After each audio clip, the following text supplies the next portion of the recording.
Hello and welcome to Unboxed, the podcast that dives deep into the world of custom packaging and innovative brand experiences.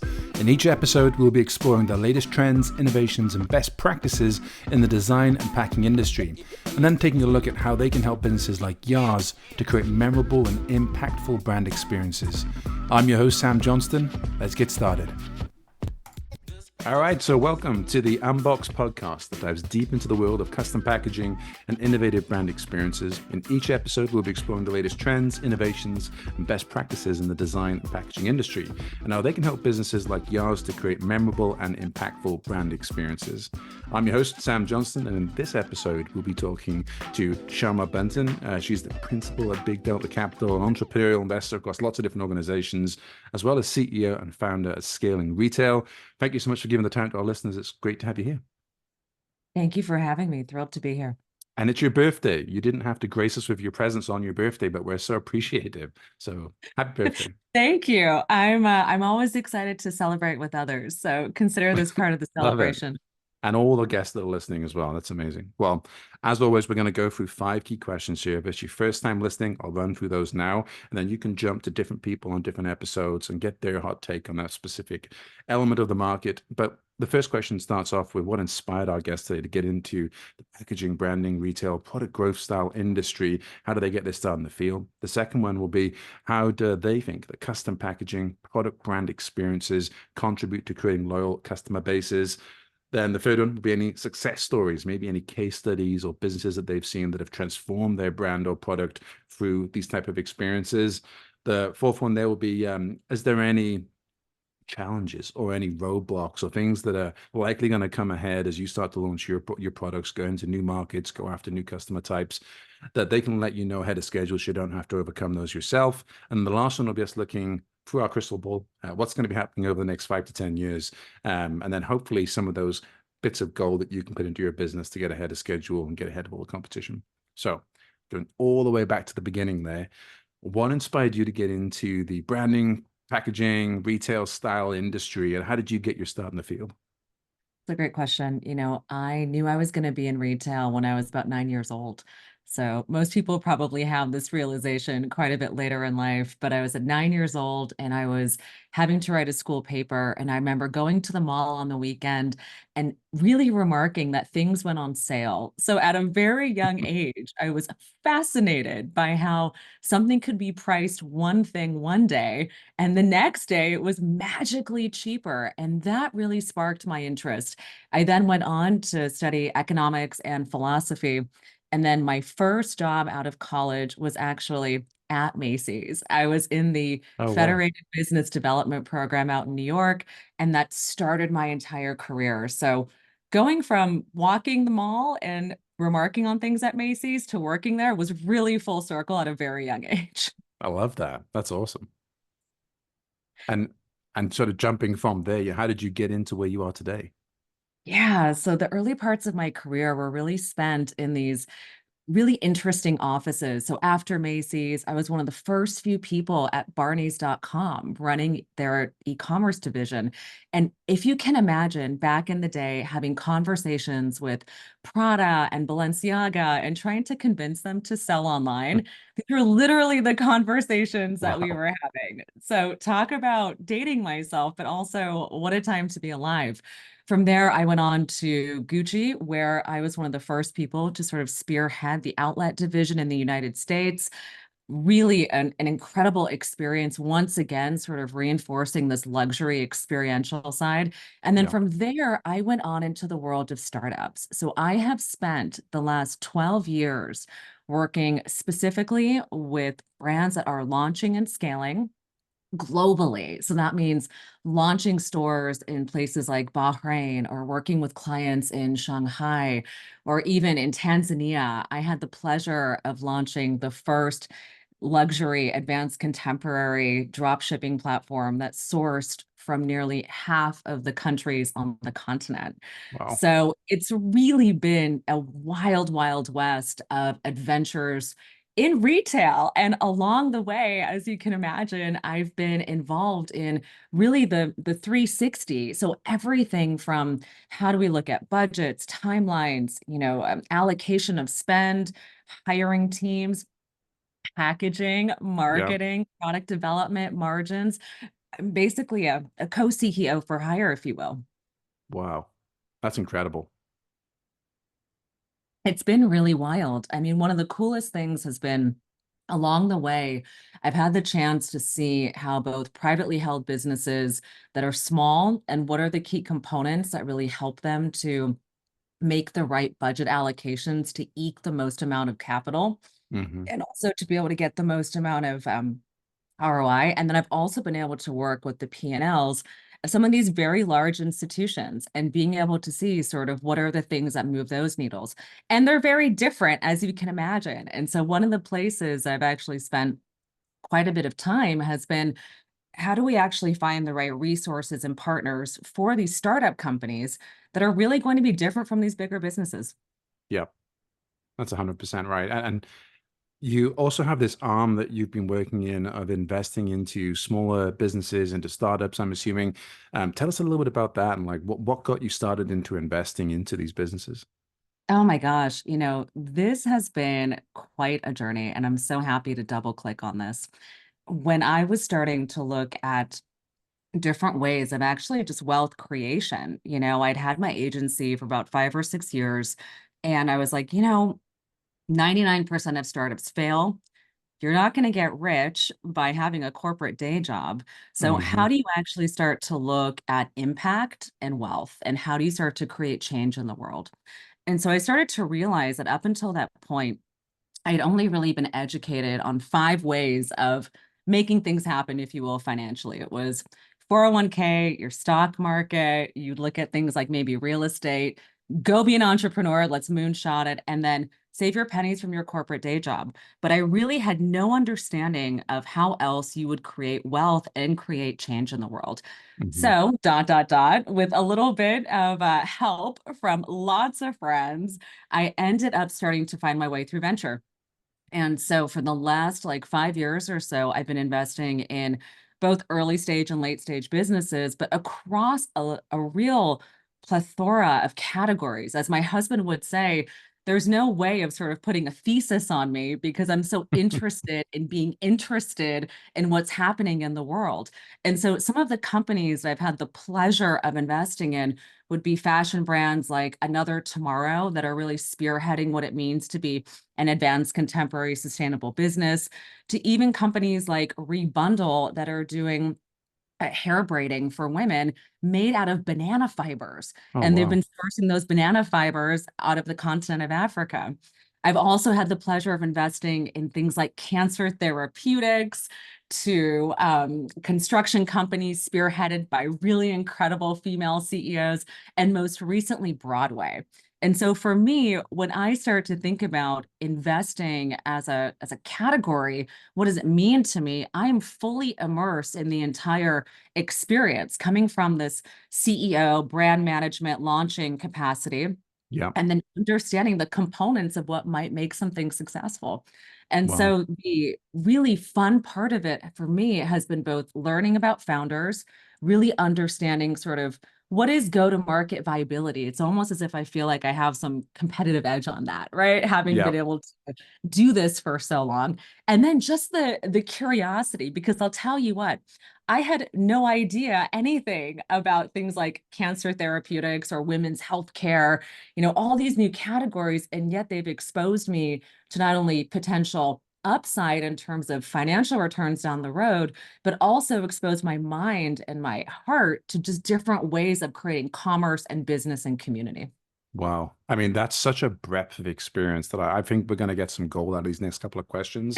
I think that any founder that receives investment, any client that comes into your organization, and the listeners to hear are going to get the benefit of that broad set of experience, which you just don't get from your more kind of niche style investors that have a thesis and that's all they go after, or agency owners that potentially have only come from one vertical historically. To be able to bring those wider sort of packaging, brand, product style experiences is so exciting. And that leads us nicely onto this first question here, which is how does custom packaging product brand experiences, which really is just like, how do we extend the experience of the brand through the product, through into their packaging and into their homes? How does that help to create a loyal customer base? And what are some of the most effective strategies you've seen for achieving that? What's so interesting is that custom packaging and being able to create this beautiful gift, because really that's what you're doing. You're creating an invitation. And so I often tell people, if you're inviting someone to a party and you're only meeting them for the first time, well, you're probably going to want to have a nice invitation to that party, and you're going to want Yeah. to follow it up. And so one of the things that I see, it's not only the importance of that first touch point, but how you continue to follow up and nurture those relationships. I've seen a lot of companies really upon launch just do an incredible job of handwritten thank you notes and the little details, right? That really sort of make it a special experience. But then your second, third, or fourth, product that you receive from them in the mail, it goes to this like really basic standard of a not so luxurious customer experience. And so I think one of the areas that's so impactful is you really have to nurture and start the relationship the way you want to finish it. Yeah. And I think that's one area where people fall short when they're starting new initiatives around packaging design. The thing that's also been really exciting has been to see sort of the things that are standard that should be standard. It's like I tell people, if you're going to create a t-shirt, well, you should have a hole for the head and two holes for your arm. And, To maybe there help. are some changes in fabric and maybe there are some, minor details like that. But people have a certain level of expectation. And so the other thing that I've seen with packaging is when it goes totally in the left field because there's a desire to be unique. And I'm like, look, at the end of the day, your customer, especially if you're a new business, your customer needs to context you.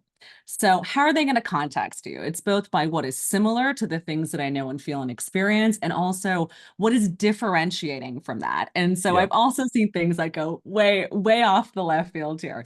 But really, I think for the customer experience and why that conversation is so important is that packaging becomes an extension of everything else in the business. So your packaging is an extension of your website, your packaging is an extension of your social media, it's an extension of the product itself. I mean, this is the one thing that 1,000% is going to sit in someone's home and Hmm. capture their attention for longer than 30 seconds. So when you have an opportunity to have a captured audience, it's about as good or better than, let's say, direct mail, right? Yeah. Which is like, oh, I'm Yeah. actually going to look at this thing. So packaging is an incredible key communication tool and should really be seen as part of the breadth of the suite of the entire brand. So good. And with your experience, have you seen any success stories of people that have got this right, or case studies maybe of businesses that you've seen do this amazingly in the market? Yeah. So one of my clients, this was so incredible. This is a great story. So this company is based in California and they focused on like real Southwestern style jewelry. Now, this company had been around for 60 years. So if you Wow. can imagine, the packaging was not that great. It was like really, really old school. And we were also dealing with a couple, a married couple who would own this business. It was their business and they were bringing their children into it. So there was also this need to sort of both hang on tightly to the identity of the business, but also realize that there was a new era coming of this brand. And in Yeah. order to really catch up, they needed to rebrand everything. And so we went through an entire rebranding exercise. This company today, they're still around. They're called Don Lucas. And when you experience the brand and the in-store experience of their packaging, as well as when you receive a product, it's the new design, I believe, can be attributed to seeing an increase in return purchasing. And Hmm. also, here's the coolest thing, people photographing their products with the packaging. And That's pretty cool. that I Yeah. think is pretty cool because it's one thing to have a product stand alone, but to have Hmm. it inside of the box or to want to show it with the box means that you've done a great job of actually highlighting the brand and the product. So good. Yeah. And what are some of maybe I know that you're working with these, but maybe you've just seen some of these organizations out in the wild. But what are some of the challenges or roadblocks that businesses face that when it comes to custom packaging, branding, getting their products out there, and how might our listeners overcome those ahead of schedule? It really, you have to put on your master hat here of being the CFO of your company when it comes to packaging. I think the area that most people make huge mistakes in is not really estimating their needs and their timing of needs. Yeah, It's a huge issue. And so a great example is actually a client I have right now. We're getting ready to launch her brand, and we're coming up against a really short time period. It's too short to get something from China right now, but we have, it's going to be really expensive to get everything done domestically in the United States. So what do we do? And so it ends up becoming an opportunity cost situation. We say, okay, we're going to actually spend more money for fewer quantities, and then we're going to have them right away. And then we're going to allocate our budget to put it to China, have those products come later, knowing that at the end of the day, we've done a better service for the business in total by yeah, spending more money per unit to have the products in hand. Now, for someone who's launching a business, looking into packaging for the first time, it's easy to be able to say, oh, well, the manufacturer says these are the levels and this is what I have to go with. But at the end of the day, business is relationships. And at the end of the hmm day, it's really working with your vendors to figure out what's going to work best for you. So I think it's budget allocation. And then also treating your vendors like long-term partners and saying, hey, like here's what I need from you now. Here's how I'm thinking about the business holistically, as opposed to this sort of, one and done kind of situation, which I think ends up having worse product, right? yeah. And really not someone who's going to be paying attention long term. That's so good. I think, and if you're a listener to this and you're thinking like, damn, I actually did that myself, or I'm in the midst of going through this. A lot of founders in particular go through this because they get so interested in the product, so interested in the design aspect. They manage to strike a couple of really interesting deals, and then suddenly the logistics angle crops up last minute, and they get themselves into a bit of a struggle. And my encouragement would be that there's lots of great resources out there to get some assistance early on. Like if you're thinking about going on this trajectory of going into retail or driving some really interesting e-commerce growth, better to speak with somebody like our guest today, or there's people like Merchant Boxes, or there's other providers that can really add value to say, hey, let's think about this a bit more strategically, put that CFO hat on, plan ahead of schedule, and make some sensible decisions as far ahead as we possibly can. And I know that the team at Merchant Boxes kind of have two sides to their business. There's the design angle where they're doing interesting stuff for Cardi B and Seth Rogen and fun people like that. As long as as well as some of the more kind of traditional pharmaceutical style, higher volume, slightly less creative work. But then on the other side, they have this big logistics arm of the business where even medium to sort of larger scale organizations that do a vast amount of print, they're going to them and say, hey, we'll do a free audit of your organization's procurement. And if everything's going well, great, you'll have a report you can show to the board saying how amazing everything is. But more than likely, and they always do, there's a vast amount of cost savings that could be found because things move so quickly on a monthly, weekly, never mind quarterly basis, all along that logistics train. And the team have this huge network so they can kind of sift through and find out where those wins can happen.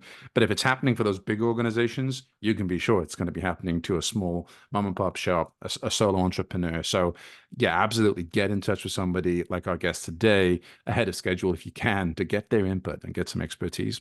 The other thing I was going to say people make the mistake of is they customize too much.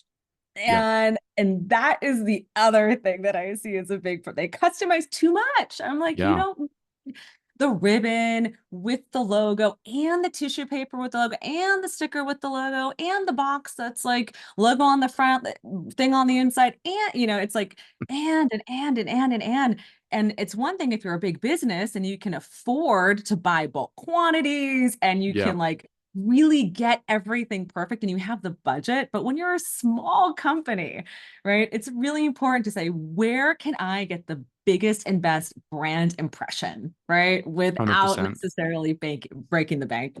Yeah, I think that a lot of people that are launching a new brand, there's this initial early adopter tribe that you're going to be tapping into here, and sometimes, doing a bit of user research with those individuals to begin, and really getting underneath like what's most important to them, not just here's all the options, I should tick all of the boxes because it's available to me, but what actually is going to mean something to that that first initial user. And sometimes it's as simple as, a fresh idea recipe list of something that they can use this packaging for afterwards. Maybe it's if it's a children's play set, we've worked with some really interesting brands where actually just using the inside of the box with a kind of decor that can be cut out and it creates like a castle or something along those lines. That was something that really meant a lot to the parents, and it was engaging. The children got involved. It was reusing the packaging for a sensible thing, and that was as simple as ink. There's no bells, whistles, there's no QR codes and kind of all that fun stuff going on. It just was really useful. So 100%. And I think that the next question here, I'm not very good at forecasting out there. I'm not a financial forecaster out there in the world. But we, as business entrepreneurs, we have to have a look at what's happening over the next 5 to 10 years, macro trends, micro trends, and what should we be looking at? So this next question kind of taps into that. So what do you see as future trends, maybe future things happening in custom packaging, brand experiences, retail, e-commerce, any of those areas over the next 5 to 10 years? And what could our listeners be doing today to stay ahead of the curve? I think a big focus on how we sell things is it's been emergent and it's coming back to this, but it is really community and building community in person, even for direct to consumer brands that are looking at how to build their online sales. A big part of that now is a return to the real experience of a brand. And that is, I believe, still one of the only ways to ensure that you get to tell the story the way you want to. Yeah. And when it comes to creating an experience, it's not just putting that in top tier markets like New York and LA. It's actually looking at secondary, tertiary, all of the markets that are sort of out there that you may have been overlooked. And I think a big portion of that, it should be spent in sort of looking at, packaging design and in-store pop-up or collaborative experiences that are unique to each market. Just as you would go Yeah. into, I was just staying at the Gaylord Hotel in Dallas, and earlier this year I was at the Gaylord Hotel in Denver. Well, they looked very different. Yeah. They were customized based on the market, based on what they were trying to communicate. Yes, Hmm. same brand, sort of same specific details that carried through, but they treated their local community and markets differently. And so when I think about the ways in which we start to do, direct to consumer in a way that's more direct to community, I think we need to start really thinking about this in a new way. And so many of the Yeah. clients I've been working with recently, I say, look, you're out there building digital communities, amazing. I need you to convert those digital communities into faces that you see at an event, even if it's 20 people or 50 people. We need Yeah. to start pulling people out from behind sort of the DTC computer side of things and really looking at direct to community. Again, in the markets that are not sexy, but guess what? In the last few years, so many people have moved to these other markets. Like, this is Yeah. insane. People are living in other markets. We can no longer say it's only these 3 cities or only these 3 cities. If you look at sort of growth in movement of where GDP is moving and capital is moving, it's like, wow, there's so many places to be able to source your customers. That's amazing. I love that you just said there, direct to community. Haven't Yeah. heard that said before, but it makes total sense, right? It's way more personal. Yes. So good. Well, look, you've given us a lot of your time here on your birthday. We're super grateful for that. Thank you so much for being a guest with us. If people wanted to reach out and they were like, "Hey, I've got to reach out and I need to get some of this help," how would they go about doing that? Yeah, my website is so beautiful. It's scalingretail.com. It's got all the juicy things in there, all the press pieces. Yeah, This year I was in the New York Times, which was so cool. nice. So lots of great ways to get in touch with me there. That's great. We'll make sure we put that in the show notes as well. So feel free to just hit down into show notes or description. We'll make sure the link is there that you can go ahead and click that.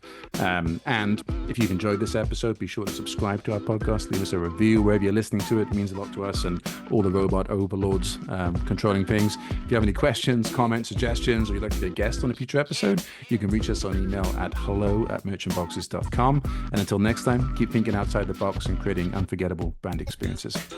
Bye.